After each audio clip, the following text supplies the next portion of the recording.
How you doing, everyone? I'm Russ Salzberg, and welcome to our Fox 5 News Special, Homegrown. Tonight, we're going to share with you a few examples of local products from the world of sports who have beaten the odds and have made their presence felt in a big-time way on the national stage. Here's a quick look at what we have on tap for you.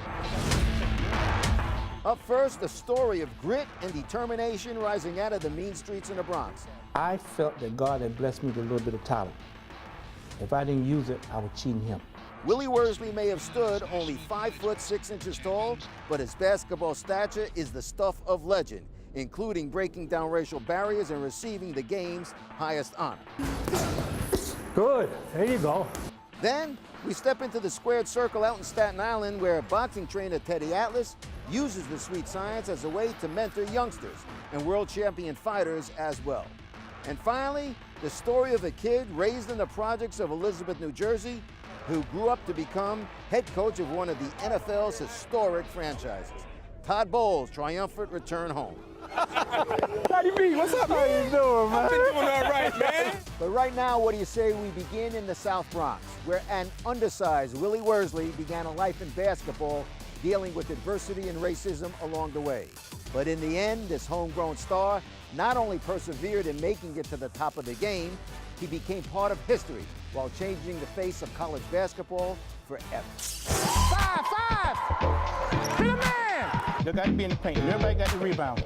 Willie Worsley is the basketball coach at Spring Valley High School up in Rockland County, New York, a position he's held for the past 31 years. Last year, his team won the sectional championship. 2-2-2! The Miners of Texas Western were crowned as national college basketball champions. But it's for another championship 50 years ago that number 24 Willie Worsley will always be remembered, a game that forever changed the landscape of college basketball. As Kentucky has lost the championship game for the first time in their history. March 19th, 1966, Willie was one of the starting 5 for the Texas Western Miners, marking the first time in history that 5 African-American players would start in an NCAA championship game for one team. Not only did they start, they upset the heavily favored Kentucky Wildcats 72-65 to capture the NCAA title. Did you realize the significance then? Absolutely not. Had no idea. It had to begin someplace. What we did, in changing the makeup of the coachings in the all-white team, and the all-white team has some color to it now, it would have happened anyway. But maybe not as quick. Coach Haskins is starting 5 black players, a first in NCAA championship history. More than 40 years later, their story of breaking the racial divide on the hardwood was depicted in the movie Glory Road. This is the greatest upset in NCAA history. I think Glory Road put the word out there. Glory Road, keep the word out there. Glory Road did a lot for us. And hopefully will continue to do a lot for other people to realize that basketball was the hook.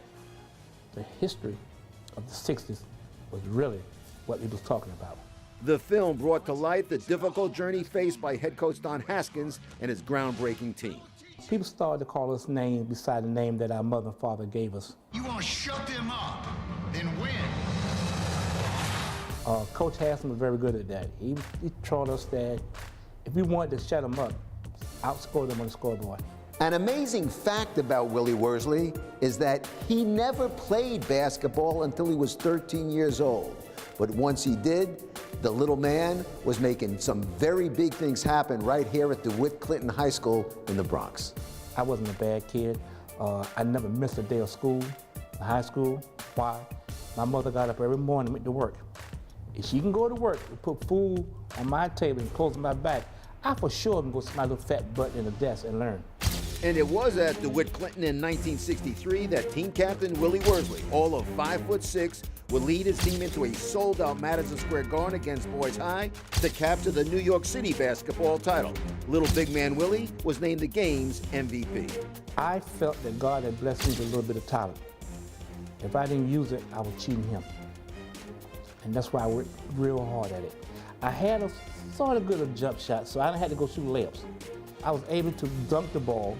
I don't know how, but I dunked the ball. So I was able to get to the basket.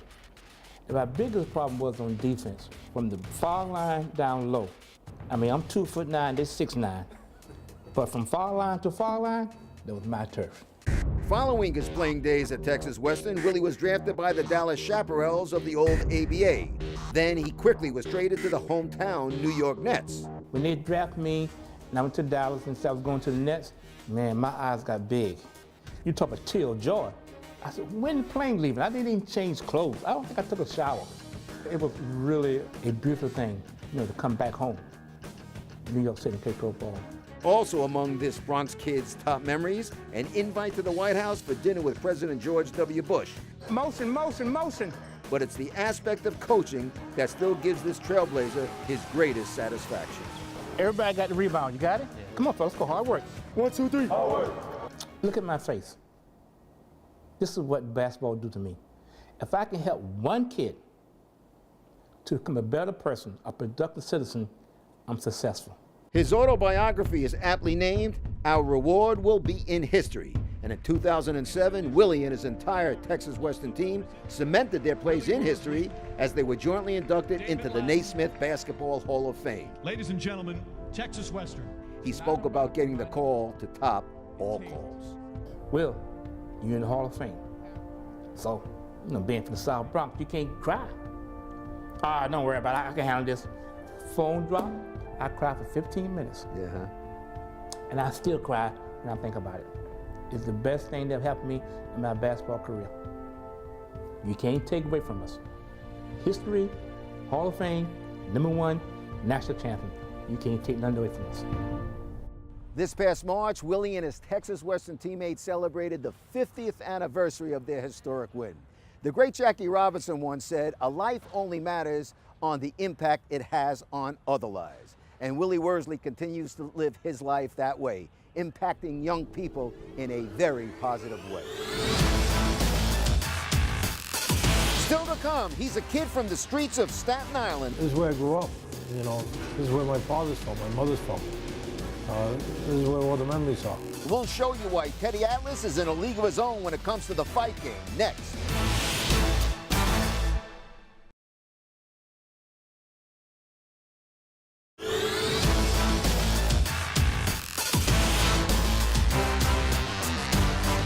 All right, welcome back to Homegrown. Trainer Teddy Atlas is revered in the world of boxing. He has guided fighters to championship heights.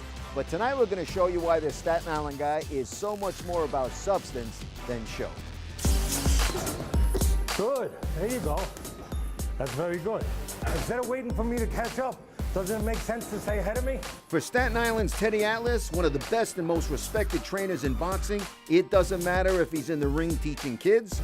Much better. I'm not hitting you with the left hook. Isn't that better? Yeah. I think so. Or working the corner in a championship fight. We are firemen. Got it, Coach. The heat doesn't bother us. We live in the heat. The sport of boxing is known as the sweet science, but for Teddy, it's a very, very serious business. There's a danger element to it. I mean, you could go inside that ring and come out with less of yourself than you went in there with. I mean, it's a tough business. You better be freaking strict about it. You better be serious about it. You better have boundaries. You better have rules and laws about how you prepare for it. Punches aren't just thrown for the sake of throwing them. They gotta be thrown from the right position at the right time. Teddy Atlas has prepared fighters all over the world with great success, guiding Michael Moorer to the heavyweight title. But despite all his success, Teddy remains grounded to his Staten Island roots. A lot of people forget where they came from. It's very important to you not to forget. This is where I grew up. You know, this is where my father's from, my mother's from. This is where all the memories are. You know, and people that I care about. And you got to show them that you care about them. You know, and you come back and you let them know that you care about them. Well, we try to help people, and it's important to help people, isn't it? Teddy learned all about caring from his late father, a Staten Island doctor who treated those in need for free, because as he would tell his son, these people shouldn't fall through the cracks. So in his honor 20 years ago, Teddy created the Dr. Theodore Atlas Foundation. It's our privilege, really, to be able to come back to a place that you love and maybe help just a little bit. It's a good thing. Yeah, but you help a lot. A little bit, a little bit. a little bit. Helping kids have their lives pointed in the right direction is a top priority of the foundation. That's why Teddy opened up 3 boxing gyms, 2 in his hometown of Staten Island and 1 in Brooklyn. We teach kids to be in control of themselves. We teach kids to have pride about themselves. Some of these kids, they have no reason to have pride about themselves. Boxing can be used, and we use boxing, I'm not ashamed to say it. We use it as a tool to get the kids to care about themselves. Good. To be responsible for themselves. You can't be a good fighter if you're not in control, and if you don't understand that you have to be in control. But there was a time when things got way out of control for Teddy. Under the tutelage of his mentor up in the Catskills, the legendary trainer Cus D'Amato, one of the first kids Teddy would train would become a heavyweight champion, Mike Tyson. But after guiding Tyson to great success as an amateur, an ugly incident would destroy the relationship. You're up in the Catskills with Mike Tyson. You're training him as an amateur. He grabs your wife's 11-year-old sister, tells her what he wants to do to her. You find out about it, you wait, you grab a gun, you stick it in his ear, then you pull it up in the air, you pull the trigger. Was that defending the family honor? Was it being just crazy, or a combination of both?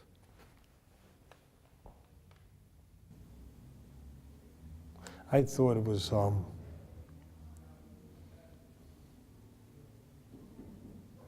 making sure that he couldn't take something away from a family member of mine that they could never get back. I didn't want him to do that. I didn't want him to take that away. And I cared more about that than I thought about anything else at that moment. After that incident, Cus D'Amato offered Teddy 5% of all of Tyson's future earnings, which would eventually be $300 million if Teddy would just go away. So Teddy left, but he also told his mentor to take the offer and shove it. The move cost Teddy millions, but none of his principles. If I do something today that's a little weak, I try before I do it. I feel the same as anyone else. I feel like, gee, that might be convenient. That might be easy. It might make a few extra dollars, whatever. It might be comfortable for the minute. Right. But tomorrow, how am I going to feel about it? Since that incident with Tyson 33 years ago, there have been a lot of tomorrows for Teddy. But any regrets? No, because I've been blessed. You know, I have 2 very healthy, beautiful children and a great wife and a pretty good reputation. No question about it, Teddy's reputation is rock solid. No place more so than to his hometown in Staten Island, where to the folks there, he is indeed a favorite son. Still to come, he's a Jersey guy who returned home to coach one of the NFL's storied franchises. Of all places to get a head job in your hometown or home state, so to speak, is unbelievable. Todd Bowles and the pride he feels about being a product of Elizabeth, New Jersey.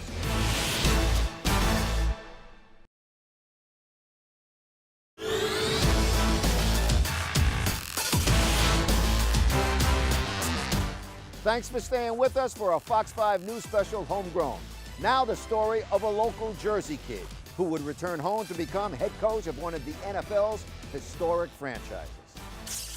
We had this court where everybody would just go out and play and do whatever. So there was a bunch of us. That's how you learn how to play baseball, football, basketball, play cards and everything else. So you don't notice that you don't have anything because you have so many friends around, it didn't matter.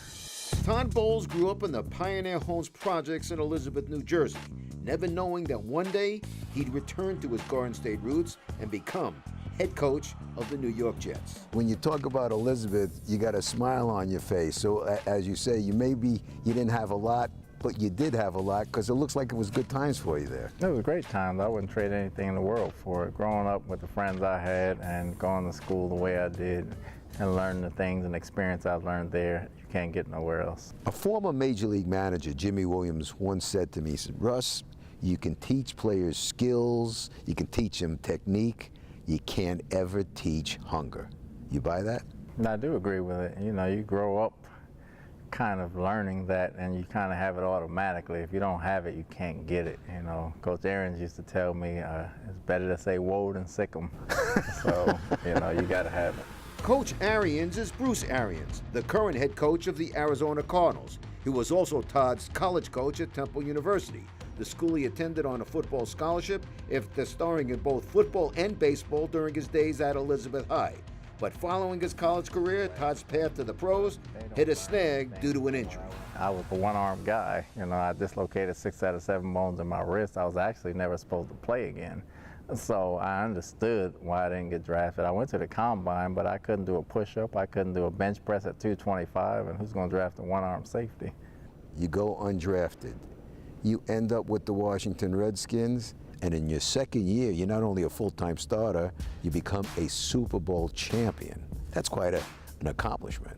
You know, it happened so fast in my early 20s that I wish I had it back so I could enjoy it more, but it's just the next phase in life. You just play football, that's all I knew how to do at that time, and I expected to make the team, I expected to play, I expected to start because I always worked at it. When your Redskins won the Super Bowl, they were led by Doug Williams, the first African-American quarterback to accomplish that. At that time, did you appreciate the significance of it? I think it was in later years because we were still preparing to play, and I was, 23 years old at the time, my second year, so you knew everything that was happening, but while you're in the game, you have to concentrate on what you have to do because there was a bunch of us that were just playing and it was a team effort. And after the fact, you didn't get a chance to recognize it until really I got in my 30s. You don't really get a chance to appreciate what had really happened. After a solid 8-year career in the NFL, it was Bowles' former quarterback with the Redskins, Doug Williams, that gave him his first opportunity into the coaching ranks. I hadn't thought about coaching, but Doug thought I would be a great coach, and I turned him down several times because I thought he had a million people to choose from, and he said he wanted me, and I said I never coached before. He said he practiced against me every day. He think I'd be good at it. So I went to Morehouse, and Doug was the head coach. I was the defensive coordinator. My first job was a defensive coordinator, not quality control or position coach. It was DC. And then we went to Grambling after that 1 year, his alma mater. For 2 years, I was the defensive coordinator there. From college, it was on to the pros, where Todd spent time as an assistant on 6 different NFL teams. In 2014, he served as a defensive coordinator for the Arizona Cardinals and his old college coach at Temple, Bruce Arians.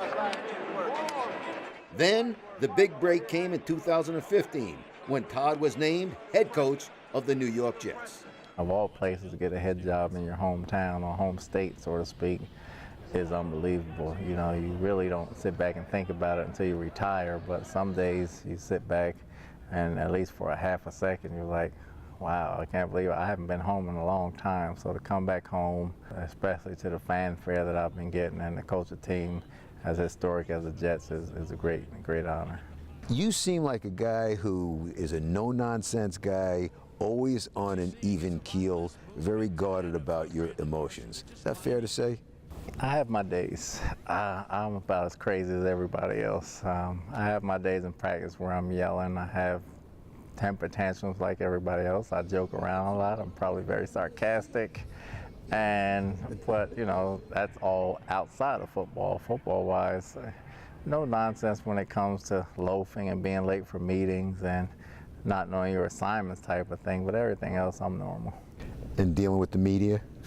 The media is part of it, you know. As I said, the media is just like it was in Arizona. There's only about 95 more of them. Talk about coming full circle. Todd recently returned to his hometown of Elizabeth, where a field was named in his honor. That was very humbling, especially down where I grew up at. They tore down the old projects and put up some townhomes and houses and made it real nice. And to get a field, I didn't want to go because usually when people get fields named after them, they already passed away. And I thought, like, am I dying? I said, please, no. But it was a great honor, and I can't say enough about it. You won a Super Bowl in your second year as a player. This is your second year as a head coach of the Jets. I'm not suggesting you're going to win the Super Bowl this year, but what would be better, winning it as a player or winning a Super Bowl as a head coach?